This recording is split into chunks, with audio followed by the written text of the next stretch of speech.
ஐயா எடப்பாடி பழனிசாமி அவர்களே, களமெட்டுல உங்களை தான் போட்டு பொலன்னு பொழந்துட்டு இருக்காங்க. நம்மளும் ஸ்டார்ட் பண்ணிடலாமா? 1980ல கொலை குற்றவாளியாக சத்தியமங்கலம் வனப்பகுதியில தலைமறைவாக வாழ்க்கையை வாழ்ந்து வந்தவர் பழனிசாமி. அன்றைய போக்குவரத்து துறை அமைச்சரும் தன்னுடைய தாய்மாமன் மகனுமாகிய ஈரோடு முத்துசாமி தயவால் தப்பித்தார். இல்லையெனில் சேலம் மத்திய சிறையில் ஆயுள் தண்டனை கைதியாக கம்பி எண்ணி கொண்டிருப்பார். இல்லையெனில் மரண தண்டனை விதிக்கப்பட்டு இன்னொரு இந்திரலோகத்தை விட்டு சென்றிருப்பார் பழனிசாமி. ஊழலுக்கு பேர் போனவர் பழனிசாமி. 692 கோடி ரூபாய் ஊழல் தொடர்பாக முன்னாள் முதலமைச்சர் எடப்பாடி பழனிசாமியிடம் விசாரணை நடத்த சரி ஊழலுக்கு பேர் போனவர் இல்ல, ஊழலின் அதிபதி பழனிசாமி.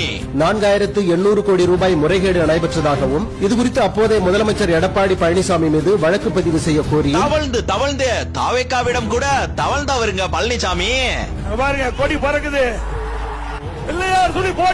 புரட்சி தலைவர் எம்ஜிஆர், புரட்சி தலைவி அம்மா, இவங்க எல்லாருமே தலைமை தாங்கிய அதிமுகவை அசிங்கப்படுத்தியவருங்க பழனிசாமி. பாஜகவுடன் கூட்டணி வைக்க கூடாது என்று புரட்சி தலைவி அம்மா ஸ்ட்ராங்கா சொல்லியும் பணத்தோட பேராசையால பாஜகவிடம் மண்டியிட்டவருங்க இந்த பழனிசாமி. தூத்துக்குடியில் துப்பாக்கி சூடு நடத்தியவர் பழனிசாமி, மக்களை கொன்றவர் பழனிசாமி. அது மட்டும் இல்லாம கூட இருப்பவர்களிடமே துரோகியாக மாறியவர் பழனிசாமி. அடுத்து நீட் தேர்வை தடுக்க அல்ல, அதை பற்றி மத்திய அரசு பேச தகுதி அற்றவர் பழனிசாமி. ஏன்னா பாஜகவோட கூட்டு கலவாணிய இவர் தான். இவர் எப்படிங்க நீட்டுக்கு குரல் கொடுப்பாரு?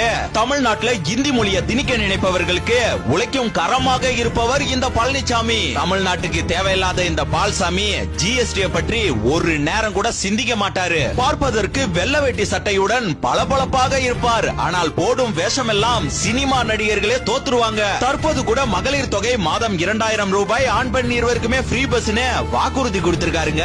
ஏற்கனவே பல லட்சம் கோடி கடன்ல தமிழகம் மூழ்கி போயிருக்கு. இதெல்லாம் எப்படிங்க சாத்தியம்? இது எப்படி சாத்தியம் அப்படின்றத விட இவரால இது சாத்தியமா அப்படின்றது ஒரு கேள்விக்குறி தானே.